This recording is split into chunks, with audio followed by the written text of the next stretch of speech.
সম্মানিত হাজিরিন, ইসলাম একটি আল্লাহ প্রদত্ত দিন জীবন ব্যবস্থার নাম। ঠিক তেমনিভাবে ইসলামের মাঝে ন্যায় বিচার একটি গুরুত্বপূর্ণ বিষয়, যে ন্যায় বিচারের মাধ্যমে মানুষের মাঝে শান্তি শৃঙ্খলা আল্লাহ রাব্বুল আলামিনের পক্ষ থেকে চলে আসে। যে সমাজের মধ্যে, যে রাষ্ট্রের মাঝে শান্তি শৃঙ্খলা নেই, ইনসাফ থাকে না, সেখানে আল্লাহ রাব্বুল আলামিনের পক্ষ থেকে রহমত বর্ষিত হয় না। ইসলামের সূচনা লগ্নে নবী মুহাম্মদুর রাসূলুল্লাহ সাল্লাল্লাহু আলাইহি ওয়াসাল্লাম যখন হিজরত করে মদিনায় চলে যান, সেখানে পরিপূর্ণ কোরআন এবং হাদিসের মাধ্যমে বিশ্বনবী জনাবে মুহাম্মদ সাল্লাল্লাহু আলাইহি ওয়াসাল্লাম রাষ্ট্র কায়েম করেছিলেন। সেখানে পরিপূর্ণ ইসলাম ভিত্তিক জীবন ব্যবস্থা ছিল। বিদায় সেই যুগকে, সেই 10 বছরের শাসন আমলকে সোনালী যুগ বলা হয়। পৃথিবীর সমস্ত শাসক রাসূল পাক সাল্লাল্লাহু আলাইহি ওয়াসাল্লামের এই 10 বছরের শাসন ব্যবস্থা থেকে শিক্ষা গ্রহণ করে তারা তাদের জীবনকে, তারা তাদের সামাজিক জীবনকে, তারা তাদের রাষ্ট্রীয় জীবনকে সুন্দরভাবে ইনসাফের সাথে পরিচালনা করতে পারে। ঠিক তেমনিভাবে বিশ্বনবী জনাবে মুহাম্মদ সাল্লাল্লাহু আলাইহি ওয়াসাল্লাম যখন ইন্তেকাল করেন, তার পরবর্তীতে খোলাফায়ে রাশিদের যুগ, প্রায় 30 বছর, এই যুগটিও পরিপূর্ণ কোরআন এবং হাদিসের মাধ্যমে পরিচালিত হয়। এখান থেকে পুরা পৃথিবীর শাসক যারা রয়েছে, তারা শিক্ষা গ্রহণ করে তারা তাদের সামাজিক জীবন, রাষ্ট্রীয় জীবনকে সুন্দরভাবে পরিচালনা করতে পারে। মুহতারাম হাজিরিন, ইসলামী ন্যায় বিচারের গুরুত্ব অপরিসীম। একটি রাষ্ট্রের মাঝে যদি তার বিচারক দেশের মধ্যে শান্তি শৃঙ্খলা কায়েম করতে চায়, তাহলে অবশ্য অন্তত পক্ষে ইসলামের দিক নির্দেশনা অনুযায়ী 9টি বিষয় তাকে ফলো করতে হবে। 9টি বিষয় যখন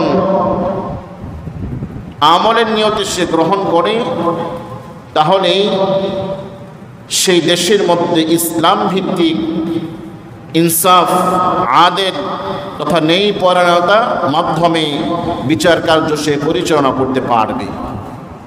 মুহতারাম হাজরিন, তাই আসুন আমরা ইসলামী ন্যায় বিচারের গুরুত্ব, কোরআন কি বলে, হাদিস কি বলে, সেটা আমরা জেনে নেই।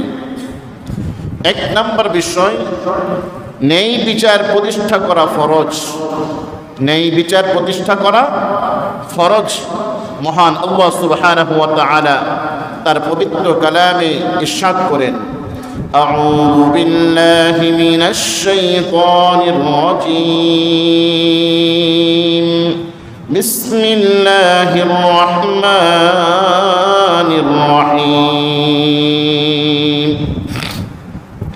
ইন্নাল্লাহা ইয়া'মুরু বিল আদলি ওয়াল ইহসানি ওয়া ইতা'i যিল কুরবা ওয়া ইয়ানহা 'আনিল ফাহশাই ওয়াল মুনকার।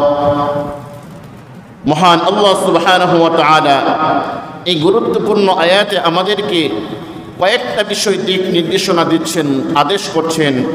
মহান আল্লাহ রাব্বুল আলামিন ইরশাদ করেন, ইন্নাল্লাহা ইয়া'মুরু বিল আদলি ওয়াল ইহসান, নিশ্চয় আল্লাহ রাব্বুল আলামিন আদেশ করছেন ন্যায় বিচারের, ন্যায় পরায়ণতার আদেশ করছেন। ওয়াল ইহসান, দ্বিতীয় নাম্বার হচ্ছে সদাচরণের আদর্শ করছেন, সৎ ব্যবহার করা, একে অপরের সাথে সুন্দর আচরণ করার আদেশ করছেন। নিকটবর্তী আত্মীয় স্বজনের হক আদায় করার আদেশ করছেন, তাদেরকে দান করার আদেশ করছেন।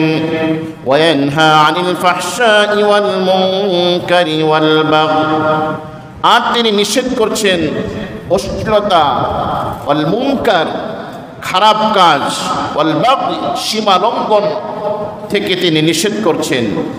ইয়াইদুকুম লাআল্লাকুম তাযাক্কারুন, তিনি তোমাদেরকে আদেশ করছেন যাতে করে তোমরা শিক্ষা গ্রহণ করতে পারো।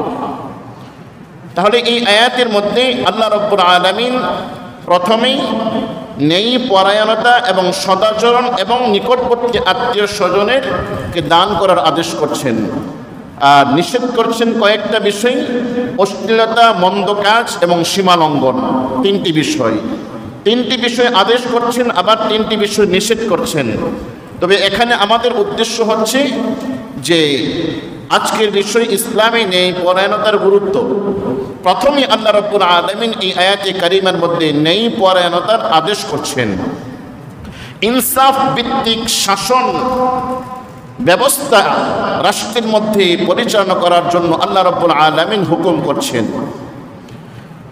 এভাবে আল্লাহ রাব্বুল আলামিন কুরআনুল কারীমের 28 জায়গায় ইনসাফ ভিত্তিক শাসন ব্যবস্থা কায়েম করার জন্য আল্লাহ রাব্বুল আলামিন আদেশ করছেন। অন্যত্র আল্লাহ রাব্বুল আলামিন তার পবিত্র কালামে ইরশাদ করেন, ওয়াস্তাকিম কামা উমিরতা ওয়া লা তাত্তাবি' আহওয়াআহুম ওয়া কুল আমানতু বিমা আনজালাল্লাহু মিন কিতাব ওয়া উমিরতু লিআ'দিলা বাইনাকুমুল্লাহ। ওয়াস্তাকিম কামা উমিরতা, যে তুমি তোমার প্রতি আল্লাহ রাব্বুল আলামিনের পক্ষ থেকে আদেশকৃত বিষয়ের প্রতি তুমি দৃঢ় থাকো, ইস্তিকামাত থাকো। ওয়ালা তাত্তাবি আহওয়াআহুম, তাদের অর্থাৎ সমাজের, দেশের প্রচলিত তাদের কৃষ্টি কালচারের প্রতি তুমি ভ্রুক্ষেপ করো না, অনুসরণ করো না, তাদের প্রবৃত্তির অনুসরণ তুমি করো না। ওয়াকুল আমানতু বিমা আনজালাল্লাহু মিন কিতাব, আর তুমি বলে দাও আমি আল্লাহ রাব্বুল আলামিনের পক্ষ থেকে যেই কিতাব নাযিল হয়েছে সেই কিতাবের প্রতি আমি ঈমান আনলাম। ওয়া উমিরতু লিআ'দিলা বাইনাকুম, আর কিসের প্রতি? ওয়া উমিরতু, আমি আল্লাহ রাব্বুল আলামিনের পক্ষ থেকে আদেশ করা হয়েছে আমি যেন তোমাদের মাঝে ন্যায় পরায়ণতার মাধ্যমে ফয়সালা করতে পারি। ওয়া উমিরতু লিআ'দিলা বাইনাকুম, যে তোমাদের মাঝে আমি আদেল প্রতিষ্ঠা, ন্যায় পরায়ণতা প্রতিষ্ঠা করার জন্য আল্লাহর পক্ষ থেকে আমাকে আদেশ করা হয়েছে। এভাবে আল্লাহ রাব্বুল আলামিন হযরত দাউদ আলাইহিস সালাতু ওয়াস সালামকে লক্ষ্য করে তিনি বলেন, ইয়া দাউদ ইন্না জাআলনাকা খলিফাতান ফিল আরদ ফাহকুম বাইনান নাসি বিল হাক্কি ওয়া লা তাত্তাবি'ল হাওয়া ফায়ুদিল্লাকা আন সাবিলিল্লাহ। হযরত দাউদ আলাইহিস সালাতু ওয়াস সালাম একজন নবী ছিলেন, তিনি উল্লেখযোগ্য একজন নবীদের মধ্যে নবী। আল্লাহ রাব্বুল আলামিন দাউদ আলাইহিস সালাতু ওয়াস সালামকে বলল, হে দাউদ, ইন্না জাআলনাকা খলিফাতান ফিল আরদি, আমি তোমাকে পৃথিবীবাসীর জন্য প্রতিনিধি বানিয়েছি, প্রেসিডেন্ট বানিয়েছি পৃথিবীবাসীর জন্য। এখন তোমার কাজ ফাহকুম বাইনান নাস, তুমি মানুষের মাঝে ফাহকুম আদেশ করবে, ন্যায় পরায়ণতার আদেশ করবে, বিল হক অর্থাৎ একনিষ্ঠতার সাথে সত্যভাবে সত্য প্রতিষ্ঠার মাধ্যমে তুমি ন্যায় পরায়ণতার ফয়সালা করবে। ওয়ালা তাত্তাবি'ল হাওয়া, এই ক্ষেত্রে তোমার দেশের জনগণের প্রবৃত্তির তাদের খাহেসাতের কোনো অনুসরণ তুমি করবে না, তাদের চাহাত অনুযায়ী বিচার কার্য তুমি ফয়সালা করবে না। ফায়ুদিল্লাকা আন সাবিলিল্লাহ, যদি তুমি আমি আল্লাহ রাব্বুল আলামিনের নির্দিষ্ট সীমারেখা ব্যতীত বিচার কার্যকে ফয়সালা করো, সত্যকে নির্দিষ্ট জায়গায় রেখে দিয়ে তুমি তাদের প্রবৃত্তি মিথ্যাকে তুমি আশ্রয় গ্রহণ করো, মিথ্যার মাধ্যমে বিচার কার্য করো, তাহলে জেনে রেখো আল্লাহ তোমাকে আল্লাহর রাস্তা থেকে বিচ্যুতি করে দেবে। ফায়ুদিল্লাকা আন সাবিলিল্লাহ, গুমরাহ করে দেবে। মুহতারাম হাজিরিন, 28 আয়াতের এই 3টি আয়াতের মাধ্যমে প্রমাণিত হলো মহান আল্লাহ সুবহানাহু ওয়া তাআলা ন্যায় বিচার প্রতিষ্ঠা করার ক্ষেত্রে ইসলামে যে ন্যায় বিচারটা ফরজ করে দিয়েছেন তা আমাদের মাঝে স্পষ্ট হলো। আর ন্যায় পরায়ণতা এমন একটা বিষয় যেটা না থাকলে দেশের থেকে আল্লাহ রাব্বুল আলামিন এর রহমত আকাশে উঠিয়ে নেন, আকাশ থেকে রহমত ওই দেশের মধ্যে নাজিল করেন না। এজন্য আমাদের উচিত সামাজিক বিচার হোক, ঘরোয়াভাবে বিচার হোক, এবং জেলা পর্যায়ে, থানা পর্যায়ে, রাষ্ট্রীয় পর্যায়ে বিচার আদালত কায়েম হোক।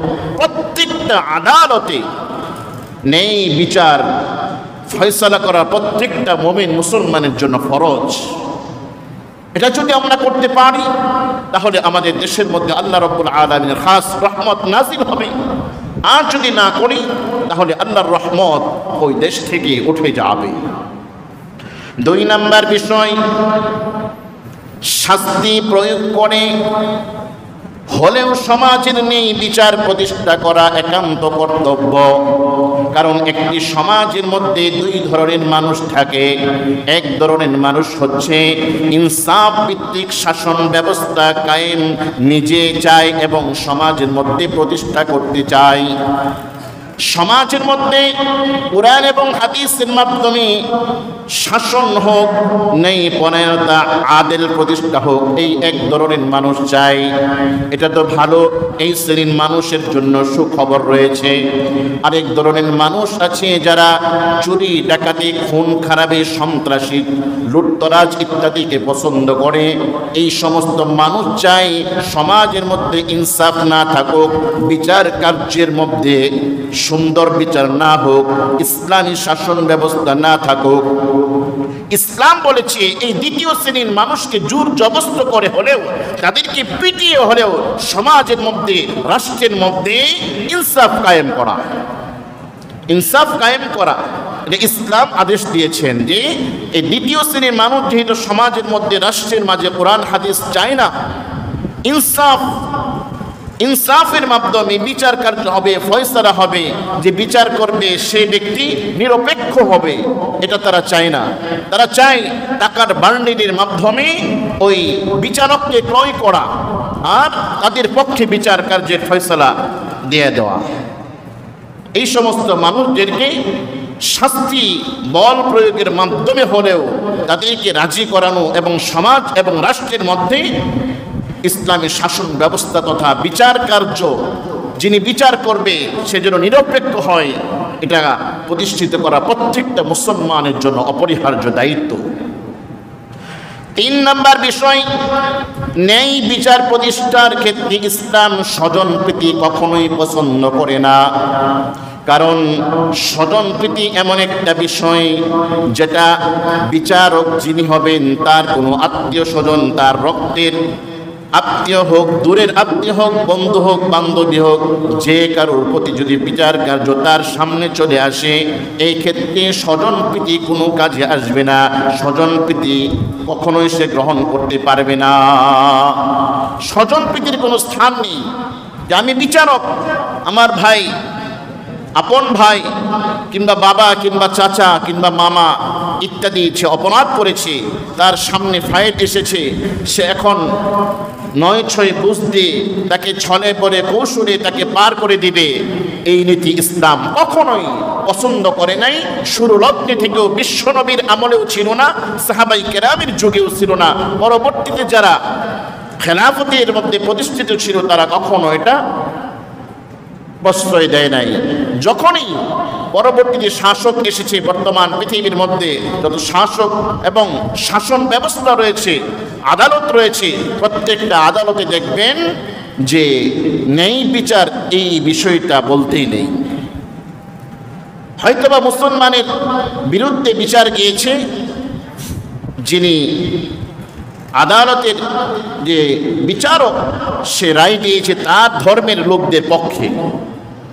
এভাবে স্বজনপ্রীতি প্রত্যেকটা দেশের মধ্যে আছে এবং রাজনৈতিক ময়দানেও স্বজনপ্রীতি রয়েছে।